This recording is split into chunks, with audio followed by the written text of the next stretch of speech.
Hello, welcome back to my channel. എല്ലാവർക്കും സുഖമെന്ന് വിശ്വസിക്കുന്നു. ഇന്നത്തെ റെസിപ്പി കുഞ്ഞുങ്ങൾക്കും മുതിർന്നവർക്കൊക്കെ ഒരുപോലെ ഇഷ്ടമുള്ള കപ്പ് കേക്കിൻ്റെ റെസിപ്പി ആയിട്ട് വന്നിരിക്കുന്നത്.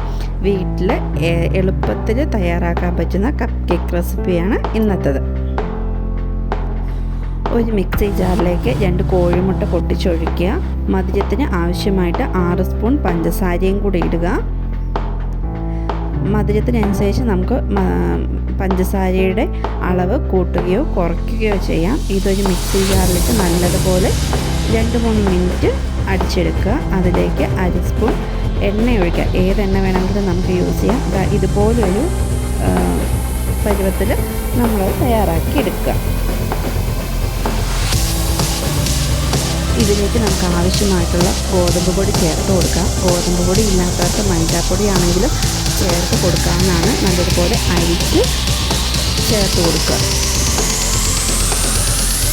നമുക്കിത് നല്ലതുപോലെ ഇനി മിക്സ് ചെയ്തെടുക്കാം.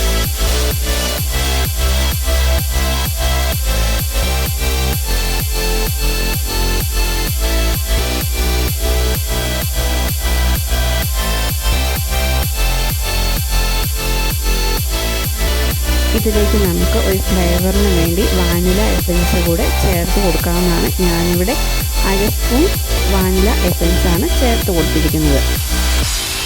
നല്ലതുപോലെ ഇളക്കി യോജിപ്പിക്കുക. ഈ മിശ്രിതത്തിലേക്ക് നമുക്ക് 3 സ്പൂൺ പശുവും പാലും കൂടെ ചേർത്ത് നല്ലതുപോലെ ഇളക്കി യോജിപ്പിക്കാം. നമ്മുടെ കപ്പ് കേക്ക് മിശ്രിതം ഇവിടെ തയ്യാറായിരിക്കുകയാണ്. ഇനി ഇത് നമുക്ക് ചെറിയ കപ്പ് കേക്ക് ബൗൾസിലേക്ക് മാറ്റി കൊടുത്ത് ഓവനിൽ 160 ഡിഗ്രി 24 മിനിറ്റായിട്ട് നമുക്ക് തയ്യാറാക്കി എടുക്കാം. ഹെൽത്തി ആൻഡ് ടേസ്റ്റി ആയിട്ടുള്ള കപ്പ് കേക്ക് ഇവിടെ തയ്യാറായിരിക്കുന്നു. എല്ലാവർക്കും വീഡിയോ ഇഷ്ടപ്പെടുകയാണെങ്കിൽ ലൈക്ക് ചെയ്യുക, ഷെയർ ചെയ്യുക. ആദ്യമായിട്ടാണ് നമ്മുടെ ചാനൽ കാണുന്നതെങ്കിൽ സബ്സ്ക്രൈബ് ചെയ്യാൻ മറക്കരുത്. നിങ്ങളുടെ അഭിപ്രായങ്ങൾ കമൻറ്റായി രേഖപ്പെടുത്തുക. താങ്ക്